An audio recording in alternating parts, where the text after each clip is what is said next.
Vous êtes de plus en plus nombreux à nous suivre et à participer à l'évolution de la chaîne Afrique N24, et sincèrement nous tenions à vous en remercier.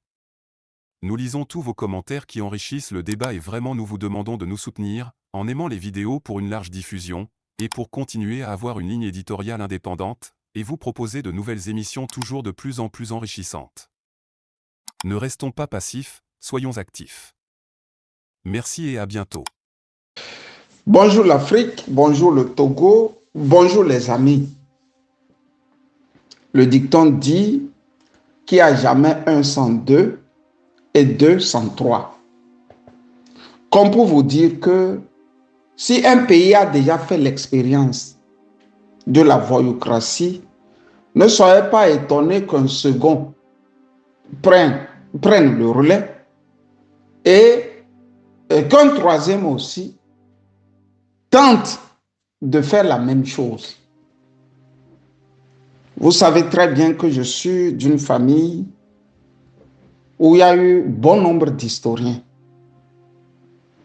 Et le plus emblématique est celui que tous les Togolais ont connu à l'université de Lomé et qui fut ambassadeur du Togo en Allemagne.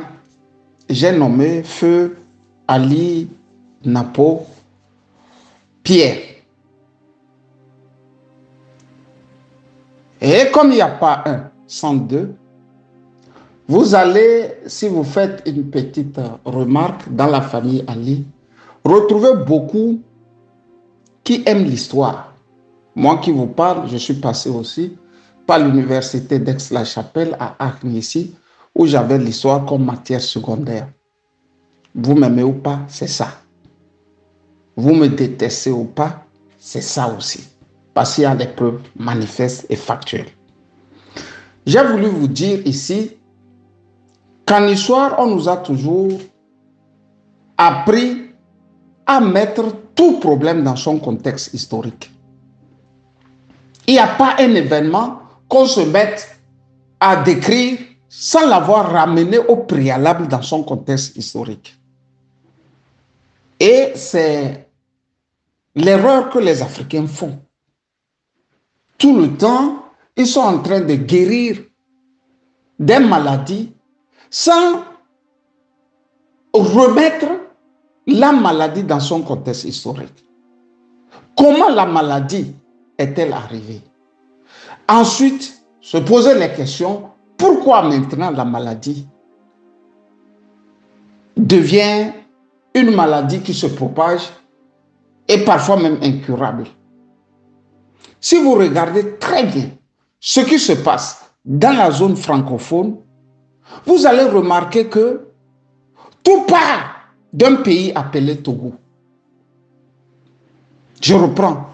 Tout ce qui se passe dans la zone francophone, surtout en Afrique de l'Ouest, part toujours d'un pays appelé Togo. Les coups d'État des premiers présidents au sortir des indépendances ont commencé par le Togo. En 2005, les coups d'État qui sanctionnent l'arrivée des enfants des dictateurs ont commencé aussi par le Togo. Si vous remarquez encore, traficoter ce qu'on appelle les constitutions dans nos pays ont commencé aussi par le Togo. Déjà en 2003, et Adéma, lui, se vantait d'avoir vaincu son opposition pour la simple raison qu'il avait pris sur lui de traficoter la Constitution comme il veut. Si vous remarquez encore, en 2010, couper Internet en pleine campagne électorale, couper Internet dès qu'on veut annoncer les résultats d'une élection, sont partis aussi du Togo. Vous vous rappelez qu'en 2010, le représentant du PNUD qui avait installé un logiciel dans les locaux et qui avait son VSAT disait à la face du monde que si on ne lui avait pas coupé le courant, les choses se seront bien passées. Vous vous rappelez? Comme si cela ne suffisait pas, c'est toujours au Togo on revient d'une manière sibylline, après qu'on ait déjà fait 2 mandats, trouver une parade, faire un 3e mandat et faire un 4e mandat encore. Juste pour vous dire que ce que Macky Sall fait n'est pas nouveau. Je ne sais pas pourquoi du côté du Togo, du côté de l'Afrique, les gens se mettent à crier un peu partout. Pourquoi Macky Sall nous fait ça? Qu'est-ce qu'il veut pour le Sénégal? Mais Macky Sall fait ça parce qu'il a vu d'autres pays le faire. Depuis que la dictature togolaise l'a fait, toute l'Afrique s'en imprègne. Et les gens jubilent. On trouve ça bien. La France-Afrique, très maligne, a oublié et oublie, parfois même sciemment, de citer le 4e mandat de Faure Gnassingbé. Ne s'acharnant que sur Alassane Ouattara. Vous allez remarquer que l'immense Franklin Nyamsi, quand il cite même des élections dans les pays où les gens ont traficoté, il va te citer le Cameroun, il va te citer la Côte d'Ivoire surtout, il va te citer le Ghana. Mais quand il vient au Togo, bizarrement il oublie. Il cite parfois, mais dans la plupart des temps, on met le braquet sur Alassane Ouattara pour son 3e mandat. Alors qu'au Togo, nous sommes au 4e. Dites-moi sincèrement, qui a jamais parlé du 4e mandat de Faure Gnassingbé? Personne n'en parle. On ne parle pas du 4e mandat de Faure Gnassingbé. Pour vous dire que, comme on fait son lit, on se couche. En 2005, si vous vous rappelez, Abdoulaye Wade était parmi les présidents qui ont soutenu d'une manière sibylline les Faure Gnassingbé à rester au pouvoir au Togo et à s'incruster derrière ce pouvoir. C'est le moment où il envoie Moustapha Niasse, qui était en son temps le président de l'Assemblée du Sénégal. Quand Moustapha Niasse arrive au Togo, il parade en territoire conquis. C'est le moment où il se vantait devant des ministres. Vous savez, à 23 ans déjà, j'étais au cabinet du président Senghor. C'est-à-dire, depuis qu'il avait 23 ans, lui, il était au cabinet du président Senghor. Vous voyez? Donc, quand des gens comme ça, des intellectuels arrivent et soutiennent une dictature, soit dit en passant, qu'ils veulent un jour aussi faire le lit de leurs enfants, ne soyez pas étonnés que les Macky Sall sortent de quelque part et font exactement ce que l'élite sénégalaise est venue dans le pays, et bon, j'appelle ça le pays test. Parce que c'est au Togo, on teste le mal. Si on sent qu'il peut prendre, bon, on laisse les Gnassingbé le mettre en action. Si ça passe, ce qui veut dire que ça peut passer dans tous les pays. Pêle-mêle au Gabon, ça a passé avec Ali Bongo. Ça a passé.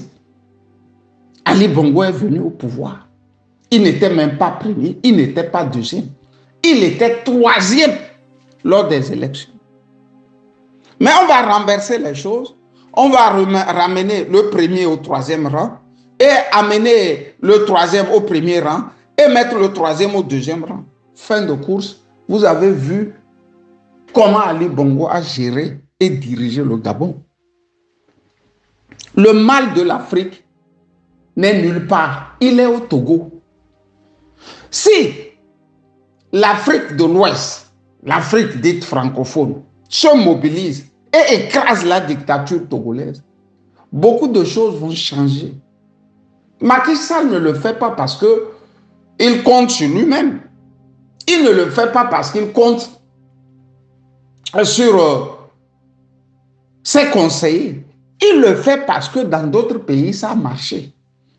C'est pour ça, tout de suite, ils ont fait sortir l'armée. Ils ont fait sortir l'armée. Bref, le schéma classique du Togo. C'est un schéma classique. On le fait partout. Hier, au Sénégal, on a coupé Alpha Djiri, qui est le premier groupe de presse le plus important que le Sénégal a. Donc, les jours suivants, vous allez remarquer qu'ils vont couper Internet. Ils vont lâcher les soudards dans les rues de Dakar, dans les rues des grandes villes du pays. Ils vont mater, ils vont arrêter, ils vont jeter des gens en prison. Bref, comme ça se fait au Togo. Il faut regarder ça avec délectation. Ils se délectent de ça. Il faut regarder ce qui se passe à Dakar avec beaucoup de délectation. Parce que c'est chez nous. On a expérimenté ça. C'est chez nous, ils expérimentent ces imbécilités. Et ça fait tache d'huile dans toute l'Afrique francophone. Vous vous rappelez, en 2017, quand Tipi avait lancé sa révolution, au Parlement de la CEDEAO, je vous rappelle que le Parlement de la CEDEAO est une caisse où les parlementaires sont nommés. Ils ne sont pas élus. C'est-à-dire, tu prends un ami que tu connais et tu l'envoies à la CEDEAO et il siège au nom du Togo. Donc, quand ils viennent là-bas, vous allez remarquer que les parlementaires du groupe des pays lusophones étaient contre ce qui se passait du côté du Togo. C'est Alassane Ouattara et les parlementaires du Sénégal qui applaudissaient des deux mains comment Faure devrait de nouveau passer en force du côté du Togo. C'est hallucinant ce qui se passe. Mais quand vous voyez nos analystes, nos journalistes, entre parenthèses, du côté du Togo, vous avez remarqué qu'on a une forme de journalisme. Si le pouvoir en place tue aujourd'hui, demain, le journaliste togolais ne met plus les tueries là dans sa comptabilité. C'est pour ça que vous allez remarquer toujours que quand un journaliste togolais pose la question à un homme politique, quand celui-ci veut parler de 2005 et des tueries, le journaliste vient au secours même de la dictature en disant non, non, non, non, ça s'est passé en 2005. Vous savez, ça s'est passé en 2005. Voilà le genre de journalisme que nous faisons au Togo. Mais moi, je vis en Allemagne. Je vis en Allemagne. Depuis 1945, on est en train de traquer les nazis. Jusqu'à nos jours, on traque les nazis. Mais au Togo, là, si tu veux rappeler ce qui s'est passé en 2005, en 2010, en 2015, même en 2020, les journalistes te disent non, non, non, c'est comme tu lui prends sa femme lundi et mardi, tu lui ramènes sa femme et te dit comme tu as pris sa femme lundi là, bon, mardi, il n'y a pas de problème, tu peux me déposer ma femme. Voilà le genre de journalisme. J'ai fait cette petite parenthèse pour vous montrer comment tout est devenu touffu, flou, et puis à la limite dangereux. Et le Togo en est la fabrique. L'analyse, je ne la ferai pas tout de suite. J'ai voulu déjà vous dévoiler ce coin de voile. Comment on est arrivé à ce que nous voyons en Afrique de l'Ouest. Sauf qu'il y a un seul gagnant actuellement, c'est Faure Gnassingbé. Il regarde ça, il est avec beaucoup de délectation. Et il voit, il se dit que si le Sénégal a pu, les Sénégalais ont pu vaincre Macky Sall, là les Togolais vont se réveiller. Mais si les Sénégalais échouent devant Macky Sall, le gars il va passer au septennat. Fois 2, nous avons 14 ans encore. 20 plus 14 ans, il passera 34 ans au pouvoir. Nous sommes de nouveau dans ce que Ingrid Awade a appelé nos 30 ans, nos 30 ans de pouvoir. C'est parti pour 30 ans de règne. Si je reprends bien ces mots. Bonne journée de lundi à toutes et à tous. Camille Chali. Likez la vidéo si ce n'est pas déjà fait. Laissez aussi votre point de vue en commentaire. Abonnez-vous et cliquez aussi sur la petite cloche de notification pour ne rien rater de nos prochaines vidéos. N'oubliez pas de partager aussi la vidéo et de la liker.